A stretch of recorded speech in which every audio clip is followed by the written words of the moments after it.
vrou wat hom ken, op hierdie goeie Vrydag, wil ek graag sommer net vir jou vinnige, kosbare storie vertel. Nou daar was enige seentjie, en hierdie seentjie het gewonder oor wie of wat die magtigste is in die hele wêreld. So begin hy by Eyster, en hy vra toe vir Eyster, Eyster, is jy die magtigste in hierdie wêreld? En Eyster sê nee, sit my in die vuur en ek smelt. So gaan die seentjie na vuur toe en vra vir vuur, vuur, is jy die magtigste in die hele wêreld? En vuur sê ook nee, gooi water op my en dis klaar met my. So loop die seun na water toe en sê aan water, sekerlik is jy die magtigste op die hele aarde. Jy kan vuur blus. En water sê nee, laat my net te lank in die son en ek verdwyn sonder.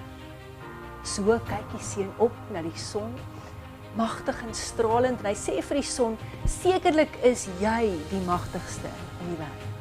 En die son sê nee, sien daardie wolk? As daai wolk voor my inbeweeg, kan niemand my sien of my voel. So gaan die seun na die wolke en sê, julle moet dan sekerlik die magtigste wees. En die wolke sê nee, net 'n bietjie wind en ons word weggedra. So gaan die seun geduldig na die wind en sê, ek is dan seker die magtigste op die hele aarde. Moet seker die wind wees. Maar die wind sê nee, ek kan daardie berg nie beweeg nie. So stap die seun na die berg toe en sê vir die berg, jy is dan die magtigste in die wêreld. Maar die berg sê, al is ek nou stewig geplant, as die mens kom en hy begin te kap aan my, kan hy my wegkap en ek is gebreek.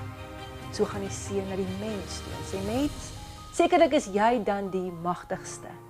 Maar die mens skud net sy kop en sê, nee ou seun, die dood kom vir alle mense. So loop die seun effens ontmoedig weg, maar terwyl hy loop, vind hy die dood. En toe sê hy vir die dood, dan is jy seker maar die magtigste van almal. Die dood glimlag toe slinks en trots en sê, ek het al konings, arme mense, ryk mense, baie mense geneem. So ja, ek is magtig, maar daar was een. Ek het hom geneem deur 'n kruis.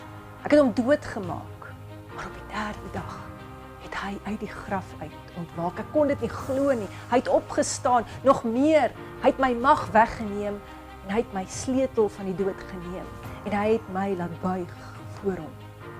Wie was hy? Vra die seun verbaas. Half onwillig sê dood, Jesus Christus.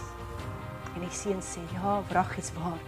Dan is Jesus Christus sekerlik die magtigste in hierdie wêreld. Mag jy op hierdie goeie Vrydag weet dat Jesus Christus die magtigste is, nie net in hierdie wêreld nie, maar in die heelal. Dat hy sy lewe afgelê het, dat die dood hom geneem het, maar na 3 dae het hy opgestaan. Hy het die dood oorwin. Vrou, mag hierdie naweek vir jou 'n oorwinningsnaweek wees. Mag jy weet dat as Jesus jou verlosser is, het jy ook hierdie opstanningskrag binne in jou. En weet jy dat jy verlos is van al jou sonde. En dat jy kan jubel en juig, want jy ken die magtigste skepper en verlosser in hierdie wêreld. Tot ons weer gesels.